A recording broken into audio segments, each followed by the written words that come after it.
بسم اللہ الرحمن الرحیم۔ السلام علیکم میرے پیارے بہن بھائیوں، آج میں آپ لوگوں کے لیے مغرور شہزادی کا واقعہ لے کر آئی ہوں۔ بہت زمانہ پہلے کی بات ہے کہ ایک بادشاہ تھا اور اس کی ایک خوبصورت اور اکلوتی بیٹی تھی۔ وہ اپنی خوبصورتی اور دولت کی وجہ سے بہت مغرور اور گستاخ ہو گئی تھی۔ جب بھی کہیں سے اس کے لیے شادی کا پیغام آتا، وہ اسے ٹھکرا دیتی اور اس کا خوب مذاق اڑاتی۔ ایک دن بادشاہ نے بڑی دعوت رکھی اور اس میں شہزادی سے شادی کرنے والے تمام امیدواروں کو بلایا۔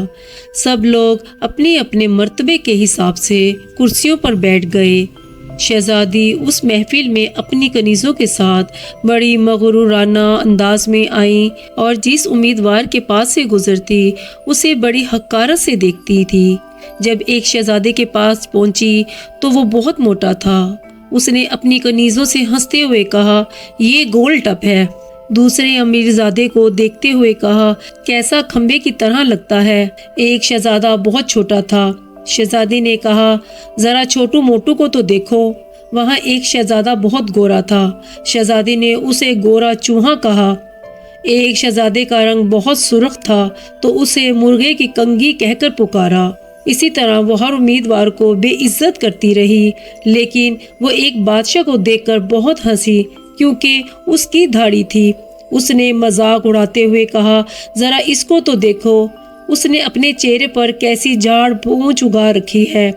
بادشاہ نے جب دیکھا کہ اس کی بیٹی نے مہمانوں کی بہت بے عزتی کی ہے، اسے بہت غصہ آیا۔ اس نے بھرے دربار میں یہ اعلان کیا کہ شہزادی کسی کو پسند کرے یا نہ کرے، مگر میں اس کی شادی کسی فقیر سے کروں گا۔ اس اعلان کے بعد تمام لوگ واپس چلے گئے۔ کچھ دنوں کے بعد ایک آوارہ گویا جو گلی کوچوں میں گھوم پھر کر گانا گایا کرتا تھا، اس نے شاہی محل کے نیچے کھڑکی کے قریب ہو کر گانا گانا شروع کر دیا۔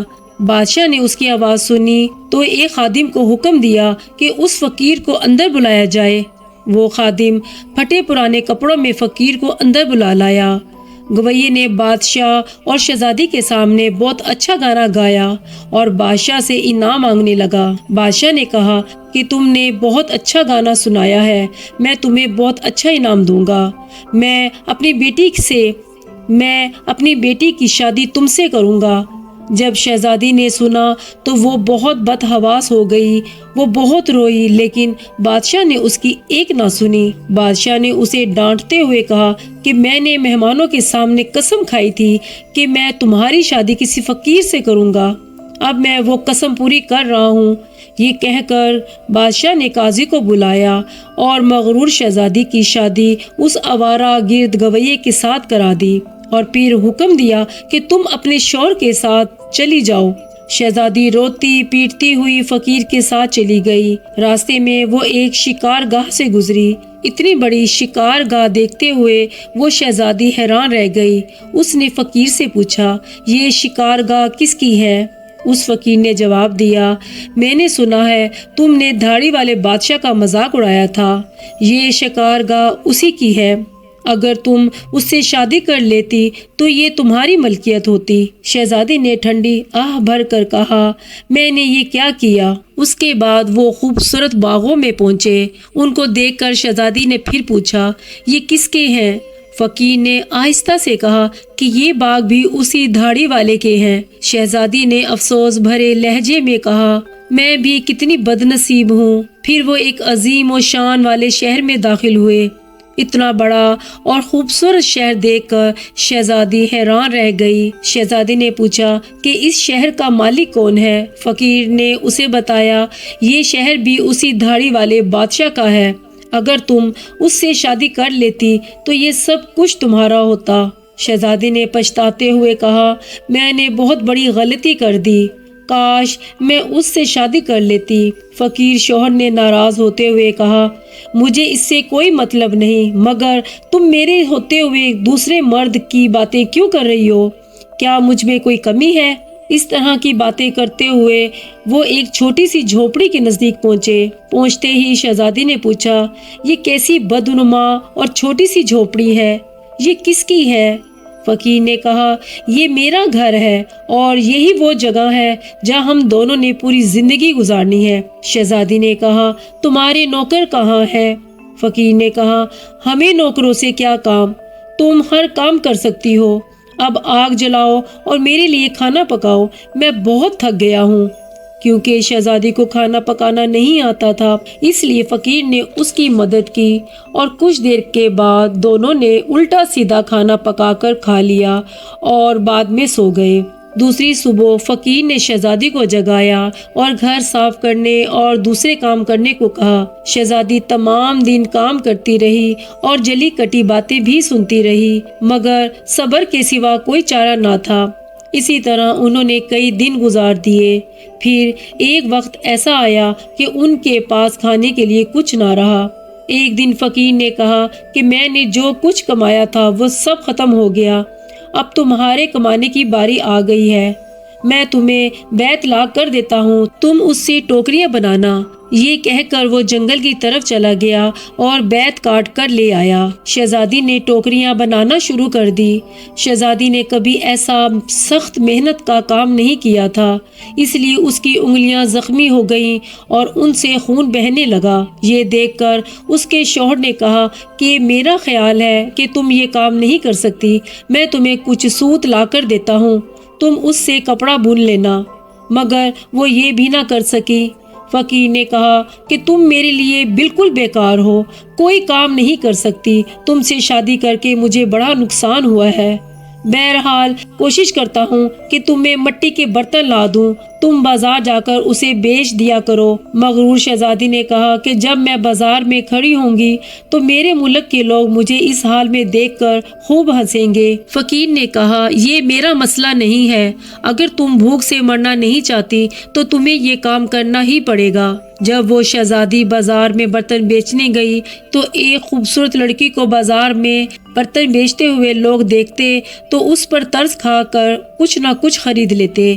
وہ برتن بکنے کے بعد فقیر نے اسے اور برتن لا کر دیے۔ اسی دوران ایک بد مزاج سپاہی وہاں سے گزرا، اس نے بازار کے بیچ میں برتن رکھے ہوئے دیکھے تو انہیں لات مار کر توڑ دیے اور کہا آئندہ اس طرح راستے میں برتن مت رکھنا۔ شہزادی بہت پریشان ہوئی اور اس نے گھر آ کر سارا واقعہ اپنے شوہر کو بتایا۔ شوہر نے کہا کہ تم انتہائی بے وقوف ہو، تم سے کس نے کہا تھا کہ بیچ بازار میں برتن رکھ کر بیٹھ جاؤ، آخر وہاں سے لوگوں کو گزرنے میں دشواری ہوتی ہے، میرا خیال ہے یہ بھی تمہارے بس کا کام نہیں۔ خیر میں شاہی محل جاؤں گا، ہو سکتا ہے تمہارے لیے وہاں کوئی کام نکل آئے۔ یہ کہہ کر وہ شاہی محل روانہ ہو گیا۔ شام کو فقیر نے گھر واپس آ کر کہا شاہی محل میں تمہارے لیے مددگار باورچن کی جگہ مل گئی ہے، اب کم از کم ہمیں کھانے کو تو خوب مل جائے گا۔ اور اس طرح ایک مغرور شہزادی ایک مددگار باورچن بن کر رہ گئی۔ وہ ہر روز صبح سے شام تک باورچی خانے کے کام کرتی تھی اور شام کو وہ لوگوں کا بچا ہوا کھانا لے کر گھر واپس آ جاتی اور اس طرح دونوں میاں بیوی کا گزارا ہو جاتا۔